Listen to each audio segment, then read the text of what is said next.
It's Laura Eubanks of Design for Serenity with your succulent tip of the day. And it is another glorious day in Temecula. It's day 3. As I anticipated, massive progress is being made. The little tapestry, for lack of a better word, area. This area over here, I had no idea. Nothing was really jumping out at me. I didn't know what I was going to do. You will notice that the mailbox with the flames is gone. Donna has commissioned a new mailbox to be made by the same artist that made her birdhouse in phase 1. So that's exciting, and that'll go in somewhere down there.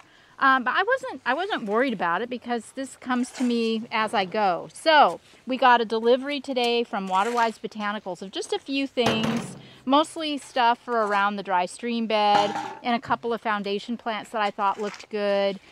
We've got 5 yards. We had 5 yards of chamois beige delivered today from KRC. Greg thinks that's all we're going to need. We'll see. I have my doubts. But he's usually right about these things. There's the mailbox. Yeah, no, right? Okay, so anywho, what I did...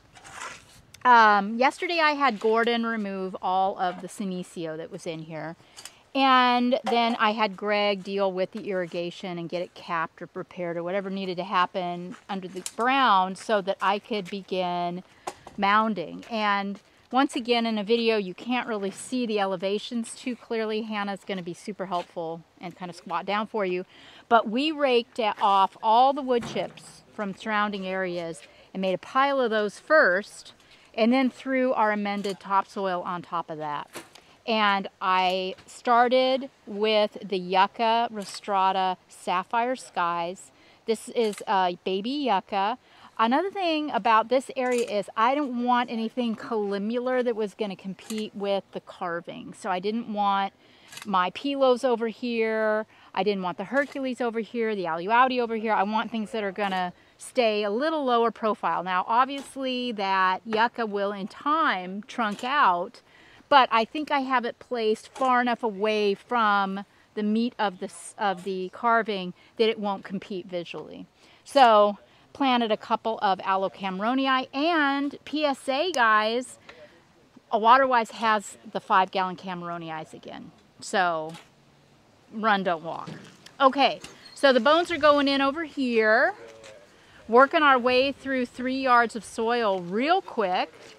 Here's, you can see the beautiful plants from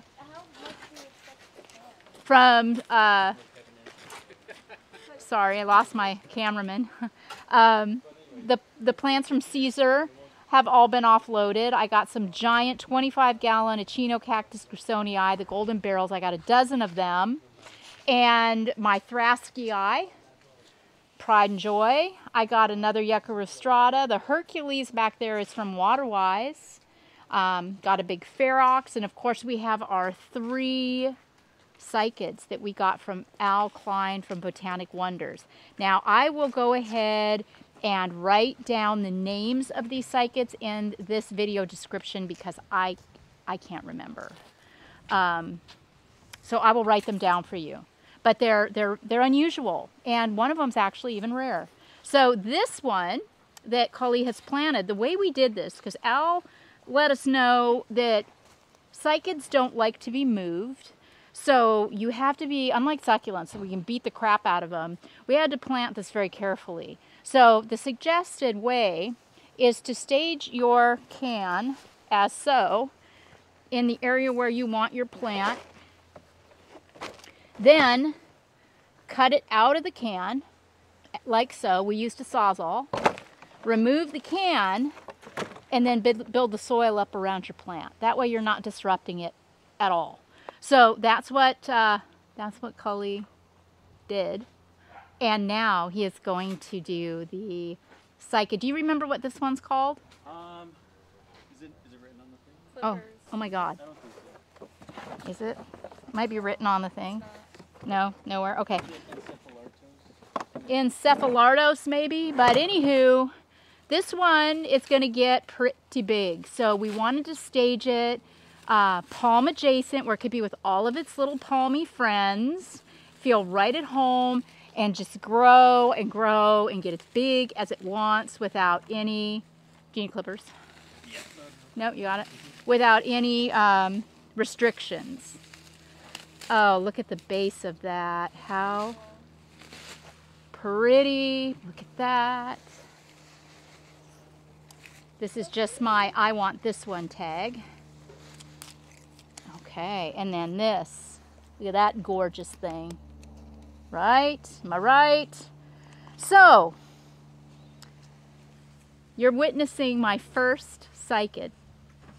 Popped my cycad cherry right here in Temecula. I have never worked with this plant before. I mean, obviously worked with them, but I have never brought one in. So you can see the difference between, this is a king sago? Yeah.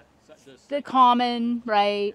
And this one's not common. Common, not common. Huh? So now we're all experts. Okay, so moving on to the magnificent dry stream, a la Cullen and Hannah. You can see the mouth is laid out up there. The guys are just running weed fabric. They just really quick.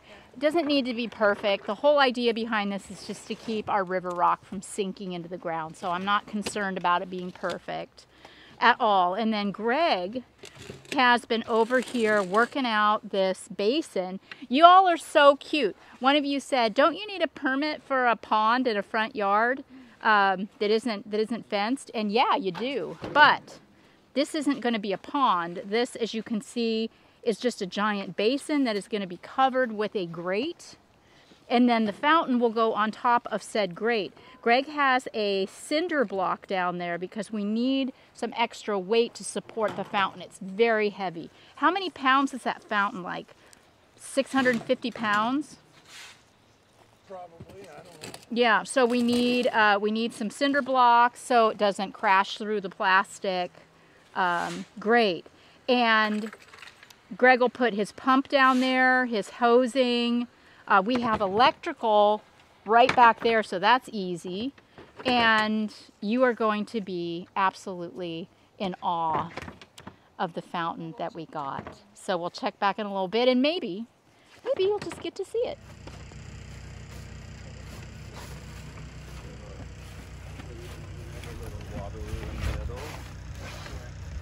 Yeah, I like it. It's just poking out. It's really nice. Yeah, that's perfect.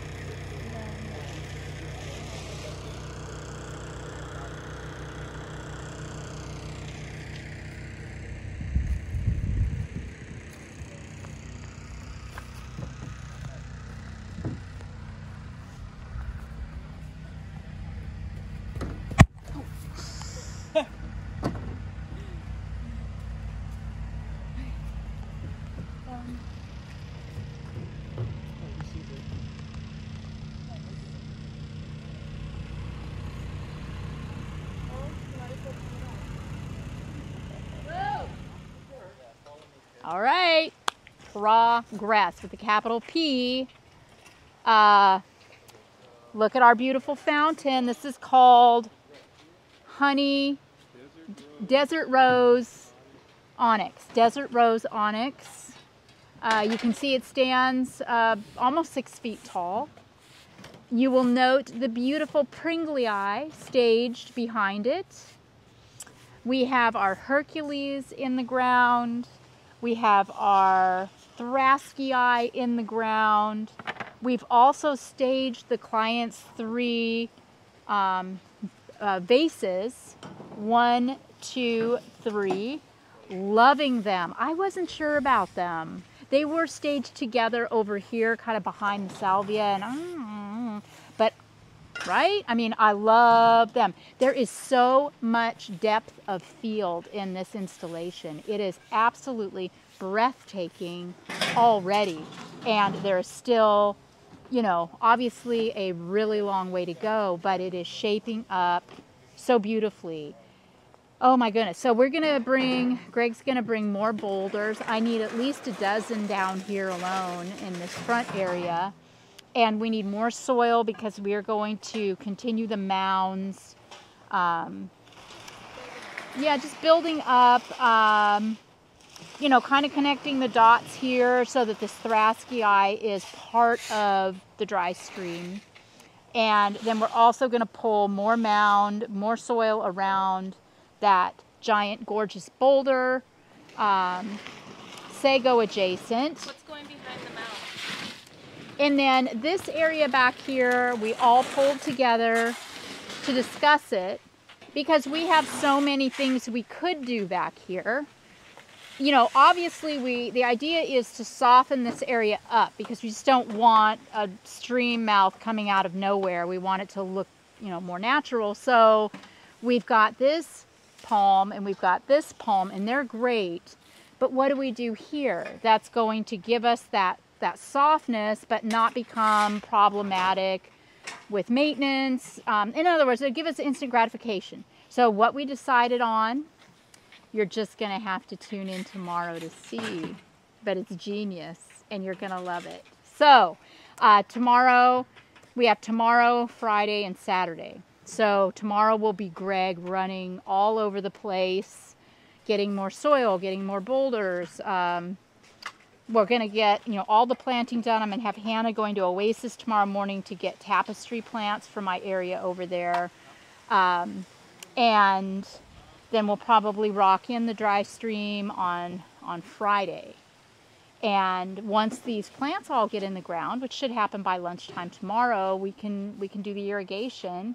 And then Greg also has to run the lights because this is going to be a magnificently uplit garden experience. The neighbors are so excited, even the local gardeners. This is a cul-de-sac, and they're driving around. It's like Christmas tree circle up here with people just driving around looking at how this is starting to really take shape. So super exciting stuff. Thank you so much for joining along, and look forward to seeing you tomorrow. This has been Laura of Design for Serenity on day 3 in Temecula with your succulent tip of the day. Bye, guys.